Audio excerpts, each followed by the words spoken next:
Hello everyone, welcome back to the final round. आज की video हर उस कैंडिडेट के लिए मोस्ट इंपॉर्टेंट है जिसने टीसीएस का ऑफर लेटर एक्सेप्ट कर लिया है। मुझे पता है कि आप सबको अपना ऑफर लेटर मिल चुका है। आपने नेक्स्ट स्टेप पोर्टल पर उसे एक्सेप्ट भी कर लिया है। अब सबकी नजर एक ही चीज पर टिकी है, वो है ज्वाइनिंग लेटर। बट वेट, यहाँ पे इस ऑफर लेटर और ज्वाइनिंग लेटर के बीच आपकी टीसीएस जर्नी का सबसे जरूरी हिस्सा शुरू होता है, जिसे हम कहते हैं ILP। यहाँ पे आप स्क्रीन पर भी देख सकते हो कि यहाँ पे ऑफर लेटर एक्सेप्ट हो जाने के बाद यहाँ पे दो फील्ड्स है, ILP एलिजिबल और ILP शेड्यूल। तो ये ILP है क्या? यहाँ पे ILP का मतलब है इनिशियल लर्निंग प्रोग्राम। अब आप पूछोगे कि यार ये क्या चीज है, ये कौन सी नई टेंशन है?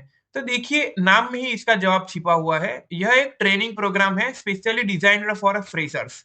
चाहे आप स्मार्ट हायरिंग से आए हैं या इग्नाइट से आए हैं या फिर एनक्यूटी रोल्स जैसे कि निंजा, डिजिटल या प्राइम जैसे रोल्स में सिलेक्ट हुए हैं, तो ये प्रोग्राम आपके लिए है।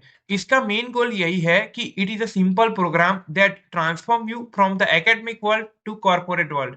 यहाँ पे ये ILP प्रोग्राम में आपको यहाँ पे मेनली तीन चीजें सिखाई जाती है। सबसे पहले टेक्निकल स्किल्स जो आपके रोल स्पेसिफिक होती है। फिर उसके बाद आपको यहाँ पे सॉफ्ट स्किल्स सिखाई जाती है जैसे कि कम्युनिकेशन, प्रोजेक्ट और टीम वर्क के रिगार्डिंग।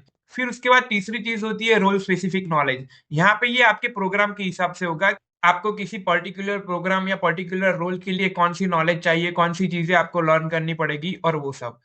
अब बात करते हैं ड्यूरेशंस की कि अगर आप पर्टिकुलर किसी प्रोग्राम से आए हो तो आपके लिए ये इनिशियल लर्निंग प्रोग्राम की ड्यूरेशंस क्या होगी। तो अगर आप स्मार्ट हायरिंग कैंडिडेट है तो आपके लिए ये लगभग 1 से 5 वीक का हो सकता है। अगर आप इग्नाइट कैंडिडेट है तो आपके लिए ये यहाँ पे इनिशियल लर्निंग प्रोग्राम की ड्यूरेशन थोड़ी लंबी हो सकती है, ये लगभग 4 मंथ्स के आसपास होती है। और अगर आप यहाँ पे किसी एनक्यूटी प्रोग्राम से आए हो, आप चाहे किसी भी रोल के लिए, निंजा, डिजिटल या प्राइम कैंडिडेट्स के लिए, तो यहाँ आपके स्पेसिफिक रोल पर डिपेंड करता है। यहाँ पे आमतौर पर निंजा वालों के लिए ये थोड़ी-सी लंबी होती है। यहाँ पे उनके लिए टाइमिंग होता है 1 से 5 वीक का।